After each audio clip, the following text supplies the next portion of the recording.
May-Su, 1945, the Bavarian Alps. The war was ending, but for a convoy of tired men clutching blueprints instead of rifles, the next chapter was only beginning. A convoy of American jeeps crawled through pine-lined roads near Oberammergau, gray uniforms blending with the mud. Inside one truck, a young engineer named Werner von Braun watched the mountains appear between threads of fog. His wrist was fractured, his rank insignia cut away, his life dangling somewhere between guilt and survival. He and his team had built the V2 rocket, Hitler's final miracle weapon, a machine that had torn across the sky faster than sound to strike London from hundreds of miles away. Now the Reich was ashes, and its architects of terror rode beside the men who destroyed it. The Americans didn't point guns. They asked questions. They spoke of laboratories, of opportunities, of something called Operation Overcast. None of it made sense.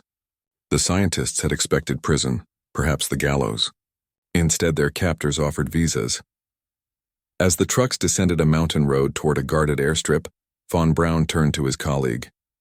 "Where do they intend to take us?" he asked quietly.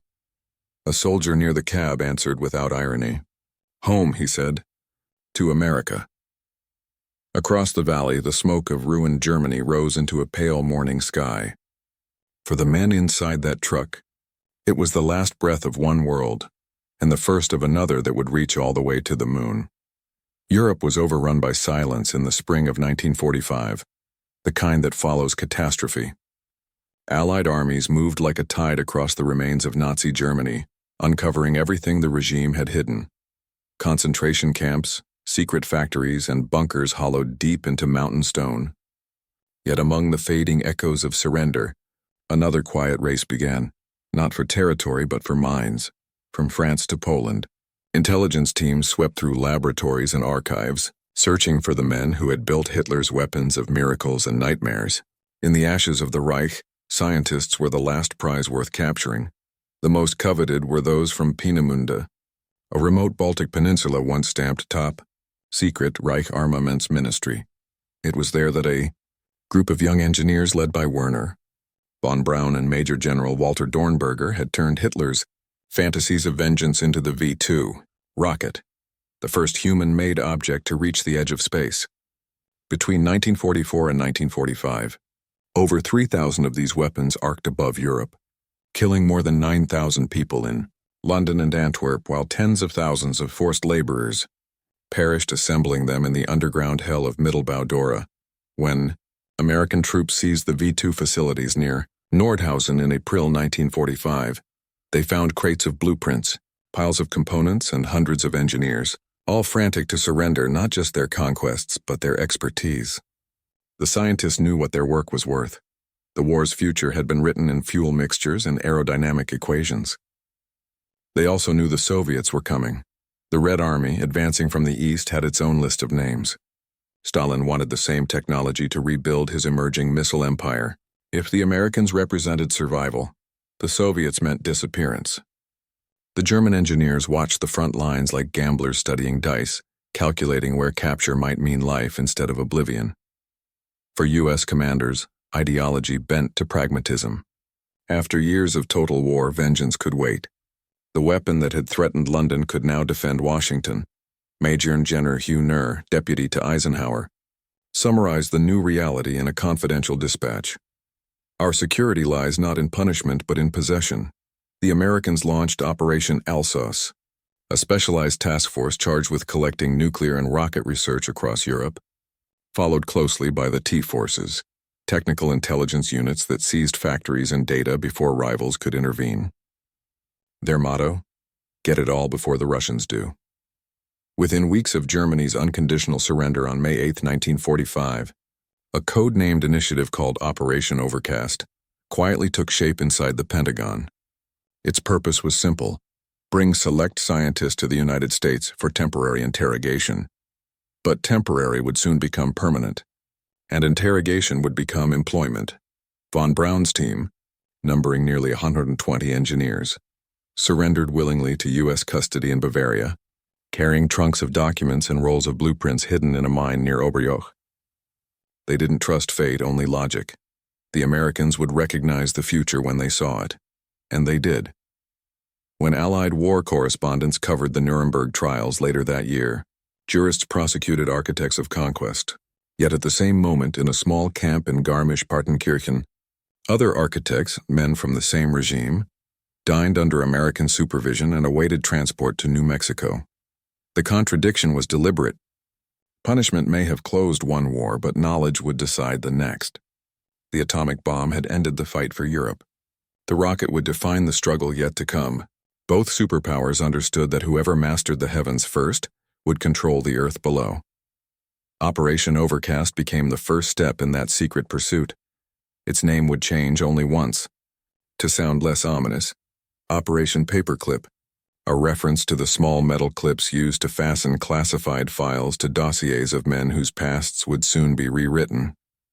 The scientists hadn't yet seen their destination, nor the moral labyrinth awaiting their new lives. For now, under the watch of American guards who treated them courteously, their only worry was a strange, persistent question whispered among themselves. Were they prisoners, collaborators, or something far more dangerous, guests? That question would follow them across the Atlantic, carried inside the same crates marked with the invention that could send man beyond the atmosphere, or annihilate him entirely. In the uneasy calm that settled over Europe during the summer of 1945, new borders were being drawn not on land, but in laboratories. The United States, the Soviet Union, and Great Britain all understood that the war's science had outlived the Reich. Whoever captured Germany's brains would dominate the next century. Across the wreckage of central Germany, intelligence agents moved like archaeologists of technology, tugging blueprints from burnt archives, dismantling wind tunnels, and interrogating physicists still wearing their Nazi insignia. Every clipboard, every formula was a claim on the future. The Soviets struck first in the east. At Nordhausen and Bleicherode, they gathered what remained of the Mittelwerk factories and seized hundreds of technicians. At gunpoint, they herded families, equipment, even dismantled V2 components onto trains bound for Moscow. The operation was codenamed Osławiakim, conducted in October 1946, and it emptied entire German towns overnight. But even earlier, the Americans had chosen subtlety over seizure. Operation Overcast quietly evolved. Under the direction of the Joint Intelligence, Objectives Agency, JIOA, a classified branch of the U.S. War Department backed by the Army Ordnance Corps and the newly formed Office of Strategic Services, precursor to the CIA. Their goal: locate, vet, and transport Germany's most valuable scientific minds before rival allies or international tribunals could reach them. Inside airfields across Bavaria, men whose work had fueled Hitler's war now stood in neat formation, waiting to sign paperwork written in English. The Americans marked their folders with small metal paper clips, denoting priority extraction. That symbol would give the operation its permanent name. For U.S. officers, it was a moral gamble wrapped in administrative routine. At Nuremberg, war crimes investigators compiled evidence against those responsible for slave labor and mass death. Yet in separate sealed offices, Army lawyers quietly amended those same scientists' records. Under Directive 1067, Allied policy forbade employment of any Nazi party member deemed more than nominal. But the JIOA's directors found a loophole. Nominal could mean almost anyone worth saving. Paperclips became passports. Files of former SS members were sanitized. Names once printed in wartime orders appeared in American contracts as consultants. Dozens of technicians from the V2 project, aviation labs, and chemical institutes were removed from denazification lists entirely. Their first stop was Camp Oberammergau, a picturesque Bavarian ski resort converted into an interrogation compound. There, U.S. intelligence officers quizzed engineers on propulsion ratios, gyroscopic stabilization, and jet control, while clerks prepared visas stamped Project 1268, Special Assignment, White Sands Proving Ground. One by one, they were flown to Fort Strong in Boston Harbor for additional screening, then loaded onto trains bound for New Mexico and Texas. The war's masterminds of destruction were on their way to collaborate with the same army they had once tried to destroy. When the news filtered quietly through the upper echelons of Washington, opinions split. Some military men saw genius. Others saw moral disaster. Senator Harley Kilgore demanded to know why proven Nazis were being granted immunity. Army Chief of Staff Dwight Eisenhower, recalling the devastation of London and Antwerp, protested briefly, until General Leslie Groves, head of the Manhattan Project, reminded him that Soviet rockets were already under development near Moscow. The matter dropped from public hearing and disappeared into classified annexes. Meanwhile, in the Soviet zone, engineers who failed to flee were bundled into cargo planes and vanished eastward. Their families later received postcards printed under supervision claiming they were employed safely abroad. Few returned. In this new, silent war, the United States and the Soviet Union no longer battled ideologies. They hunted trajectories. The same people who had served one dictator now found employment under two democracies, designing more efficient methods to deliver destruction. By late 1946, over 200 German scientists, including Werner von Braun, aerodynamicist Kraft Ericke, physicist Ernst Stuhlinger, and hundreds of technicians, were installed under military guard at America's White Sands Proving Ground in the blazing deserts of New Mexico. They were given new documents, housing, and an order: build rockets not for Germany but for freedom. Freedom paid a salary, offered supermarkets, and provided safety from Moscow's reach. Yet for the men who had watched their country burn, the word felt both salvation and sentence, proof that they had been too valuable to execute, yet too notorious ever to be trusted again. Inside the hangars of White Sands, those contradictions began to take shape in metal. The rockets that once extended Hitler's hand of vengeance would soon lift humankind above the atmosphere. But moral gravity is stronger than physics. The rise of these scientists would cast a shadow that history still measures, a strange twilight between conquest and conscience. That twilight was about to ignite the modern age. For the German scientists, the journey from collapse to contract was surreal. 1 month they had been fugitives hiding in mountain tunnels, fearful of Soviet patrols and Allied tribunals. The next they were welcomed with handshakes and interpreters. The press in Germany barely mentioned them. Officially, they had disappeared. At Fort Bliss and White Sands, the newcomers learned to live under watchful eyes. They were given family housing on the arid plains of New Mexico, surrounded by barbed fences not intended to imprison them, but to protect them from questions. Yet emotional captivity lingered. Their workdays followed familiar routines: blueprints, calculations, test firing schedules. But every hum of a V2 engine carried echoes of slave labor and screaming sirens over London. Many would later admit to living in a fog of divided loyalties. They missed the dialects of home, resented American cafeteria food, and distrusted the grinning familiarity of U.S. officers who said, "Please." Yet courtesy also disarmed them. They half expected scorn and found respect instead. That courtesy proved more uncomfortable than any interrogation. It required gratitude. At night, some scientists gathered in mess halls decorated with captured swastika banners folded into storage closets. They played Beethoven on worn instruments, toasted to survival, and wrote letters never mailed to families scattered in the ruins of Germany. On the test range by day, they watched their rockets arch into the desert sky and wondered whether redemption could really travel that far. For the United States, paperclip was not sentiment, but strategy. The world had entered an age where speed meant survival, speed of information, technology, and especially missiles. Inside newly converted offices in Washington, colonels in suits pored over lists of German names once feared in Allied briefings. Assets, one memorandum called them. The decision was controversial yet deliberate. The American nuclear monopoly would not last forever. Soviet troops who captured Berlin already possessed V2 fragments and notebooks. The Pentagon estimated Moscow could field its own ballistic missile within 5 years. The only way to surpass that clock was to hire the men who had started it. The Joint Intelligence Objectives Agency became the control tower of this moral calculation. They filed sanitized resumes, arranged forged denazification certificates, and wrote cover stories for immigration authorities. Operation Paperclip was not about forgiveness. It was theft upgraded to policy. General Leslie Groves, who had directed the Manhattan Project, oversaw coordination between missile engineers and nuclear physicists. His approach was pragmatic. If the enemy built it first, it's ours by right of conquest. Inside the New Mexico Proving Ground, U.S. Army officers wore plain fatigues around their German counterparts.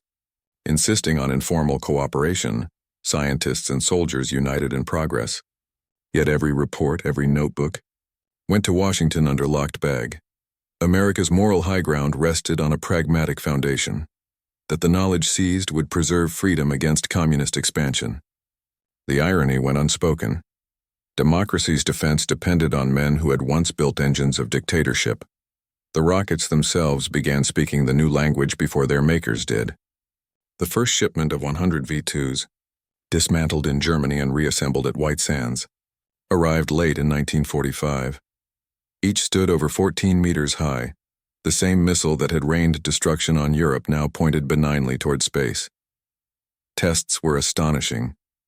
Despite makeshift conditions, launches reached altitudes well above 100 kilometers, the threshold of space as Americans defined it. Photographs obtained from cameras mounted on the tips returned Earth's curvature for the first time. In the sterile jargon of official reports, weapon repurposed for atmospheric study. But to those who knew the truth, it was a moral inversion, proof that instruments of terror could sketch the borders of wonder. The Germans introduced precision engineering unknown to most American engineers: turbopumps, gyroscopic guidance systems, aerodynamic fins capable of automated correction. Each debriefing poured gold into the Pentagon's notebooks. The advantage was instant. From these files, the Army Ballistic Missile Agency was born. Within 5 years, components of the V2 evolved into the Redstone rocket, the first American ballistic missile. A decade later, its descendant would carry Alan Shepard, the first U.S. astronaut, into space. Behind every triumph stood the echo of Peenemünde, the ghost plant that had turned physics into horror. The technology was perfect, the conscience experimental. Each strand, psychological, strategic, technological, wove together into a fabric of uneasy progress. The next layers would expose the deeper paradoxes: ethics, rivalry, and culture. What happened when defeated scientists and victorious soldiers tried to live within the same idea of progress? For the American public, the secrecy surrounding Operation Paperclip masked an ethical storm that only later came to light. The Nuremberg trials had just sentenced Nazi leaders for war crimes. Yet in the same months, men who had worn those same uniforms were being issued U.S. work permits. The contradiction gnawed at some Allied judges and chaplains who had expected a moral reckoning after the war. They argued that employing figures like Arthur Rudolph, director of the Mittelwerk facility where thousands of prisoners had died, betrayed the very principles the Allies claimed to defend the war. Department's response was pragmatic silence. When questioned, officials framed Paperclip as a matter of security, not morality. Intelligence reports carefully omitted references to SS membership or forced labor. Files were rewritten to reduce past affiliations to nominal participation, but paper cannot erase conscience. Among the few Americans who worked closely with von Braun's team, discomfort persisted. In one private letter, a U.S. engineer described it simply: "We have captured the future, but it arrived wearing a stain." For the Germans, guilt took a quieter form. When interviewed years later, they insisted that their work had been purely scientific. They were engineers, not ideologues. Yet behind every calculation was the truth that absence of ideology does not equal innocence. The rockets that now lifted scientific payloads had once carried human remains. The moral paradox of Paperclip was not solved. It was buried in bureaucracy. It posed a recurring question that the Cold War never answered. How far could freedom go before it resembled the expediency it replaced? While the Americans debated ethics, the Soviets acted without hesitation. Under orders from Stalin, Soviet special forces executed their own vast raid for German technology. In one night of Operation Osławiakiem 1946, thousands of scientists and their families were loaded onto trains and transported to research compounds in the USSR. There, in facilities near Kaluga and Moscow, captured engineers rebuilt the V2 from memory under strict NKVD supervision. Leading them was a former Gulag prisoner, Sergei Korolev, whose designs would one day send Sputnik into orbit. The arms race was born from the same soil that had once nourished fascism. News of Soviet progress reached Washington through decrypted communications, igniting panic. Congress loosened budgets for missile research. Moral qualms were sacrificed to urgency. American generals warned a gap is forming that knowledge alone can close. The rivalry transformed von Braun's role from tolerated exile to celebrated genius. Newspapers soon called him the father of modern rocketry, omitting the words "for Hitler" that once preceded the title. Both empires thrived on selective memory. The space race's beginning was less a leap forward than a shared act of forgetting. Life for the Germans in the American Southwest formed its own small, surreal colony. They lived in tidy housing blocks nicknamed Kraut Quarter, attended Lutheran services, and bought groceries at army commissaries stocked with canned fruit unknown in post-war Europe. The desert sun was merciless yet liberating. No air raids, no propaganda, only isolation and work. Children attended base schools where teachers corrected their accents. Wives attended English lessons taught by volunteers from the Women's Army Corps. On weekends, families hiked the dunes. Some hung German curtains in prefab houses to remember home. For their American hosts, the relationship was practical but tinged with unease. Friendship was permitted, sympathy discouraged. By the early 1950s, as Cold War paranoia deepened, the former Nazis in White Sands and Fort Bliss stood both as secret assets and potential liabilities. Adaptation happened slowly. The engineers attended citizenship courses, swore allegiance to the United States, and quietly removed old photographs from their albums. The uneasy experiment evolved into genuine coexistence. One American officer later recalled, "They were brilliant, polite, and utterly haunted." The cultural distance narrowed when von Braun and his team moved to Huntsville, Alabama, in 1950 to work for the Army Ballistic Missile Agency. There they collaborated with local engineers, learned Southern manners, and joined Rotary clubs. By the time television networks filmed launches of their new Redstone missile, few remembered these men as prisoners of ideology. The personal, moral, and cultural angles of Operation Paperclip revealed incompatible truths coexisting in one program. Renewal built on repression, discovery carried by denial. All that remained was to see where this uneasy alliance would lead.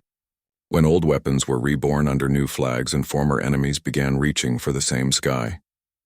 White Sands Proving Ground, New Mexico. Spring 1947, nothing about the desert seemed forgiving. The air shimmered with heat that smelled of dust and kerosene. Against that horizon rose a shape eerily familiar to men who had traveled half a world to forget it. The unmistakable profile of a V-2 rocket, repainted in the colors of its former enemy. This was the first true test of their new allegiance. On this morning, German engineers and American soldiers worked side by side, checklist tablets in identical hands, awaiting the countdown. The rocket towering over the range was labeled U.S. Army Ordnance No. 1, though every bolt and wire had been touched by Peenemunde's ghosts. Werner von Braun stood behind the control van, his fractured arm long healed, his posture exuding the calm of a professional absorbed by machinery. Near him, Lieutenant Colonel Holmes of the U.S. Army barked orders into a field phone. Translators repeated them in German, each sentence crossing languages like a live current. 5 seconds to ignition. The desert shook. A blinding plume of smoke tore open the ground and the rocket screamed upward. It rose straight and true, fading to a bright pinpoint against the sky. Calculators clicked, officers cheered, and for one stunned moment the past reversed polarity. One of the engineers removed his cap. "We are flying again," he whispered. But the direction was different and the purpose uncertain. At White Sands, 15 V-2s launched during that first year, many carrying scientific payloads, thermometers, cameras, cosmic ray detectors. These experiments produced humanity's first recorded photographs of Earth's curvature. Newspapers celebrated the dawn of the space age, but never printed the names behind it. The American officers knew publicity was dangerous. Behind every triumph lay a secret the public would not forgive, that these rockets had been born among corpses in Mittelbau-Dora. Still, the results dazzled. The same apparatus that once delivered death across Europe now delivered data through ionized clouds. Each blast tested more than technology. It tested conscience. The engineers kept meticulous notebooks, recording fuel consumption and thrust measurements beside small, unspoken questions of belonging. They no longer received orders shouted in German, but requests prefaced with pleas. Victory now wore the velvet gloves of cooperation. Yet the moral residue remained visible every time a V-2 reached the edge of space. Photographs from the launch site show von Braun's team standing proudly in desert sunlight, arms folded, as smoke trails dissolve into the sky, images haunting in their symmetry to war footage once filmed on the Baltic coast. Readers could not see the irony. Only the engineers could feel it. The same minds that armed Hitler were now mapping heaven for America. The psychological inversion was complete. But while the scientists' rockets burned upward, something human within them remained tethered. Their transition from villainy to utility had happened too quickly to carry meaning. For many, the flight of the V-2 symbolized both absolution and exile, a success that erased neither past nor guilt. When reporters were finally allowed onto the proving ground, they found a desert buzzing with silent pragmatism. U.S. soldiers posed with rockets, smiling. The Germans stood back unsmiling, their faces reflecting triumph pierced by anonymity. The article that ran in Life magazine that year titled them Captured Technicians. Privately, Army officials celebrated the tests as proof of American genius, quietly omitting the part played by those whose genius they had borrowed. By late 1948, the launches grew routine, attention shifted elsewhere, and the world's headlines moved on. But within this isolation, a new power had taken form. These rockets could carry payloads far greater than scientific instruments. The theoretical range, if weaponized, could span half the globe. What began in the sands of New Mexico would soon reshape the balance of every sky above it, from Washington to Moscow. The Americans called it progress. The Germans called it penance. Either way, the Earth had gained a new kind of orbit, an ethical one spinning faster with each ignition. By 1950, the men who had arrived in America under armed guard were no longer treated as prisoners. At Huntsville, Alabama, the U.S. Army opened the Redstone Arsenal, and with it a new chapter in the history of both nations. Families that once lived behind wire fences now owned tidy homes under the flag of their former enemy. In these leafy suburbs of the Deep South, the contradiction reached clarity. The same German scientists who had served a dictatorship found peace in a democracy that valued their work above their past. Von Braun strolled through town with an American press badge pinned to his jacket. He hunted, smiled for photographs, and joined the local Rotary Club. To his neighbors, he was no longer a reminder of the Reich. He was the friendly genius who would soon put satellites in orbit. At Redstone, the collaboration yielded astonishing progress. The Redstone missile, a direct descendant of the V-2, achieved unprecedented reliability. Tests at Cape Canaveral in 1953 and 1954 demonstrated that the old Peenemünde designs had matured into the foundation of America's ballistic arsenal. Behind the booming headlines, however, Congress wrestled with silent unease. Leaked documents exposed traces of the operation's moral compromise. The New York Times reported in May 1950 that former Nazi engineers were employed in national defense projects. Public outcry flickered briefly, then vanished under Cold War urgency. By that same summer, the war in Korea was underway, and fear of the Soviet threat overrode hesitation. Across the Iron Curtain, Soviet newspapers derided America's recycled fascists, calling the space program an insult to wartime sacrifice. Yet in Moscow's own secret compounds, German specialists worked under Korolev's supervision, designing parallel engines. The new rivalry elevated old guilt into strategy. In 1957, when the Soviet Union launched Sputnik, the world realized the true legacy of Peenemünde. From the shores of the Baltic to the deserts of New Mexico, the race launched decades earlier by Hitler's engineers had become the defining contest of civilization. In Washington, headlines blared, "Red Moon over America." Panic rippled through every branch of government. Within weeks, an emergency meeting at the Pentagon authorized von Braun's group to push forward with their next proposal, a satellite launch based on Army hardware. 1 year later, in 1958, they succeeded. Explorer 1 rose into the sky, America's answer to Sputnik, ushering in the space age. The irony was cosmic. The very team once building V-2s for vengeance now carried the ambitions of a nation sworn to liberty. The Explorer 1 streaking across the heavens symbolized human progress and human forgetfulness. Von Braun stood before television cameras, smiling modestly while crowds applauded. Few watching understood that this triumph traced back to tunnels dug by slave labor, America had forgiven for the sake of progress, and progress delivered dividends too dazzling to question. As the Cold War deepened, these contradictions hardened into mythology. Von Braun became a celebrity engineer, appearing on Walt Disney's Man in Space in 1955, narrating the future with genial enthusiasm, his accent softened by gratitude. Children saw him not as a former Nazi, but as the dreamer who promised Mars. In private correspondence, he confessed to a close colleague, "Perhaps we are all guilty of something, but we must make something valuable come from it." The culmination of that mission came in July 1969, when the Saturn V thundered off the pad at Kennedy Space Center, carrying Apollo 11 toward the moon. It was the ultimate thesis of Paperclip. The weapon turned chariot, the sin transformed into spectacle. Millions watched as Neil Armstrong descended the lunar ladder. Fewer realized that the equations guiding that descent were written by men whose fingerprints were also on the W2. Humanity's ascent to the stars balanced forever against its descent into moral shadow. For the scientists who saw those first images of Earth rising above the lunar horizon, the feeling was indescribable, awe mixed with the faint ache of what they had once built to destroy. "We proved," one engineer said, "that rocket science survives ideology. But ideology survives in memory." The morning after the moon landing, newspapers proclaimed peace and progress triumphant. In truth, both carried the weight of compromise. From Peenemünde to Huntsville, from vengeance to exploration, the same. Intellect that had turned men into weapons had finally delivered man beyond the weapon's reach. What the Americans had achieved through these borrowed minds could no longer be undone.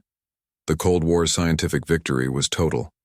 Its moral victory, incomplete. Soon, it would be time to reckon with the cost of trading purity for progress, an aftermath measured not by casualties but by conscience. In the years following the moon landing, America hailed its engineers as heroes of a new frontier. The triumphant image of Apollo 11 eclipsed the uncomfortable truth of how it had begun. Operation Paperclip remained officially classified, for decades, buried inside the archives of the Department of Defense. For many, the story ended with the stars. For others, it was only the beginning of reckoning. By the early 1970s, as voices against the Vietnam War questioned the morality of American power, journalists and historians began reopening the hidden files of the post-war era.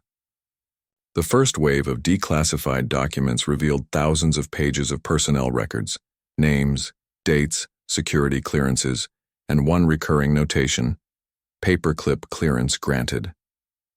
Beneath the neat bureaucratic typeface were fragments of human contradiction. Lines blotted out, SS affiliations reduced to shorthand, signatures of officers who had once stamped death warrants now authorizing funding for space exploration. The American public reacted with disbelief. Editorials questioned how the same nation that had prosecuted crimes against humanity could quietly redeploy those charged with enabling them. For some, the revelation stained the purity of the space race.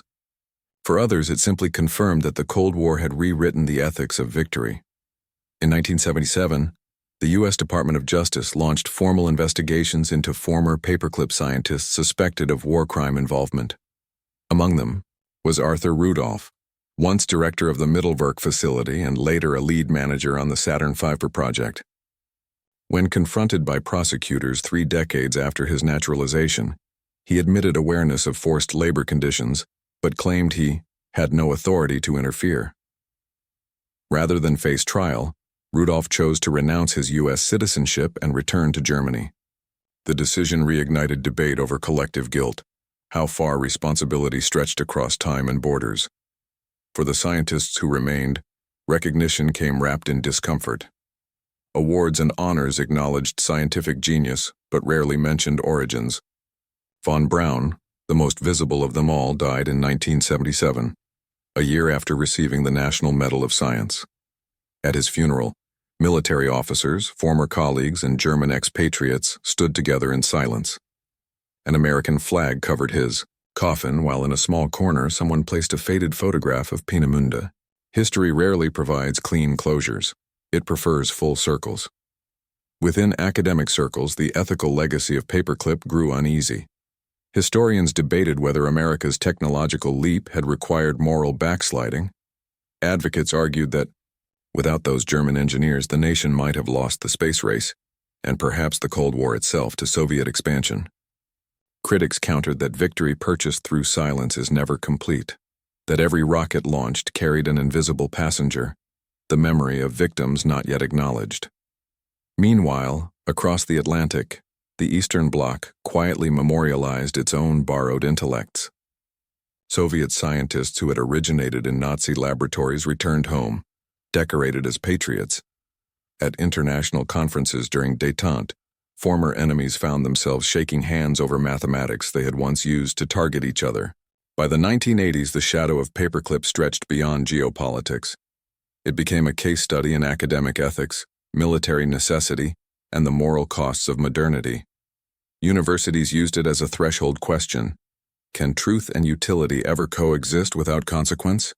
Official recognition came slowly. In 1985, covered by public television and congressional hearings, surviving camp inmates from Mittelbau-Dora testified about the conditions under which the V2 had been built. Their statements forced a new line of accountability. The U.S. Army released internal memos admitting incomplete review of scientists' wartime roles, a bureaucratic euphemism for willful ignorance. Public reaction was conflicted. To many, von Braun's Saturn V had become an untouchable symbol. To others, Operation Paperclip stood as warning that science without ethics is merely another form of conquest. As documentaries and memoirs multiplied through the 1990s, a more balanced picture emerged. Neither total condemnation nor absolution. Paperclip had advanced humanity and compromised it in equal measure. It proved that morality could be postponed, but never canceled. Every orbit eventually returns to the point it began. Through this lens, the legacy of those early German scientists resided not only in rocket stages resting in museums, but in the continuing argument about them, between memory and progress, guilt and glory. For historians, the program symbolized the heart of the 20th century's dilemma, that brilliance and barbarity can share the same equation, contributing equally to the sky we look upon and the shadows beneath it. And for those who benefited, the Americans who walked on the moon, the billions who watched Earthrise, the question endured quietly. How much of our triumph belongs to the better angels of our nature, and how much to the ghosts we invited to build our dreams? By the early 21st century, the story of Operation Paperclip had evolved from hidden file to historical mirror. What once lived in the vaults of intelligence agencies became lesson material in universities and museums. The image of white-coated engineers smiling beside their rockets now carried a second caption unseen in the original photographs: the price of forgetting. Among scholars and veteran researchers, consensus formed that Paperclip defined America's Cold War moral landscape as much as the bombings of Hiroshima or the Berlin airlift. The United States had defeated Nazism only to selectively adopt fragments of it, its science, its orderliness, and its ruthless focus on results. That contradiction remained burned into the genealogy of modern technology. In Germany, a more direct confrontation arrived. Memorials at Mittelbau-Dora and Peenemünde displayed not triumphs, but the names of those who perished building Nazi rockets underground. Visitors could stand beneath V2 hulls and read plaques noting that thousands of slave laborers had died for each successful launch. Small sections of steel still bore faint inscriptions scratched by prisoners, reminders that every advancement had been purchased in blood. American curators increasingly acknowledged that lineage. The Smithsonian Air and Space Museum appended context panels to its exhibits, tracing the engineers' origins and the human cost behind their achievements. For decades, museum tours had focused on the technology. Now they paused to discuss ethics. The shift reflected a culture finally ready to see beyond victory. Inside academic circles, new work examined not only what the program accomplished, but what it revealed about democracy's fragility. The willingness to compromise justice for security, to employ skill over morals, to erase history in service of progress. These tendencies, historians argued, defined the Cold War far more than its weapons. Some took a broader view. They saw a painful symmetry. The Soviet Union had exploited scientists just as the US had, each empire cloaking pragmatism in ideology. Both had reached for the heavens with hands that once built infernos.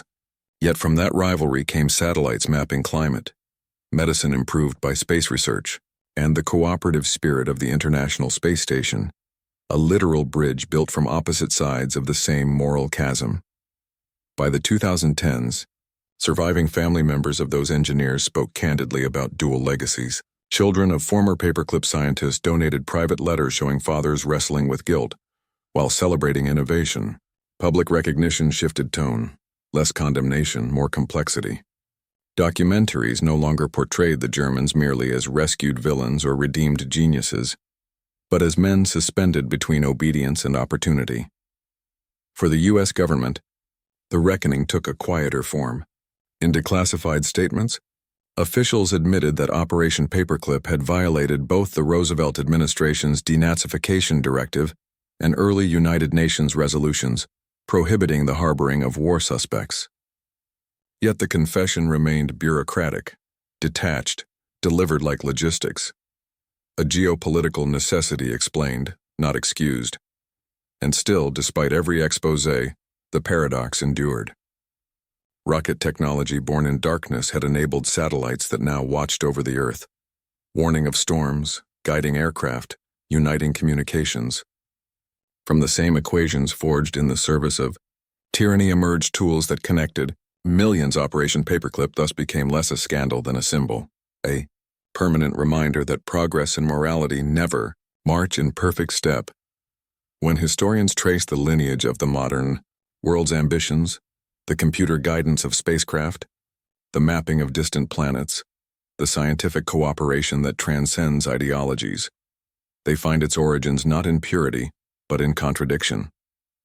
The last of the paperclip veterans died quietly, their names footnoted between two empires, yet the legacy they left remains visible in every rocket that arcs away from Earth. Humanity's ascent was built atop moral gravity, a force no technology can escape. Their story closes where it began, on a road out of a ruined Germany, a truck full of engineers unsure whether they were heading toward judgment or redemption. America's answer turned out to be both. From military conquest to cosmic exploration, their journey embodied the 20th century itself, a century that learned how easily the pursuit of knowledge could outpace conscience, and how even that pursuit can illuminate the shadows it was born from. What rises to the moon inevitably casts its light back on the ground from which it launched. The reflection that followed Paperclip would never fade. It would simply circle overhead, forever reminding mankind that every ascent has a cost. The moral balance of that cost would occupy philosophers long after rockets stopped roaring, leading into the quiet conclusion of what this uncanny alliance truly meant for civilization. History often praises victories carved in steel and smoke, but the deeper triumphs and failures hide in decisions made long after the last shot is fired. Operation Paperclip was one of those decisions. It pulled the world out of one darkness and into another, exchanging destruction for discovery, justice for velocity. The men who built the W2 had once reduced cities to rubble. A generation later, their blueprints carried humanity beyond the clouds. Their minds proved that science can serve any flag, any faith, any future, depending on who holds the pen.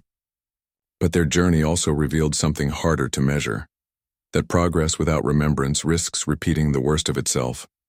In the photographs that remain, German engineers and American soldiers stand shoulder to shoulder beneath towering rockets, faces half lit by desert sun. The camera captured achievement, but not the tremor beneath it, the realization that the age of conscience had yielded to the age of capability. Paperclip changed the course of modern history. It gave the United States its space program, defined Cold War competition, and reshaped the moral geography of science. Yet it also left a question that no orbit could escape. How much good can be built on compromised ground before the ground itself gives way? The answer is still being written every time a rocket rises, every time a discovery claims to serve humanity. The engines of progress thunder forward, but beneath their roar lingers the whisper of those old compromises, a reminder that our reach for the stars began, quite literally, in the shadows beneath the earth. And perhaps that is the enduring legacy of Paperclip, that knowledge is never innocent, that redemption is rarely pure, and that the climb from ruin to the heavens is most meaningful when we remember what lay buried at the launch pad.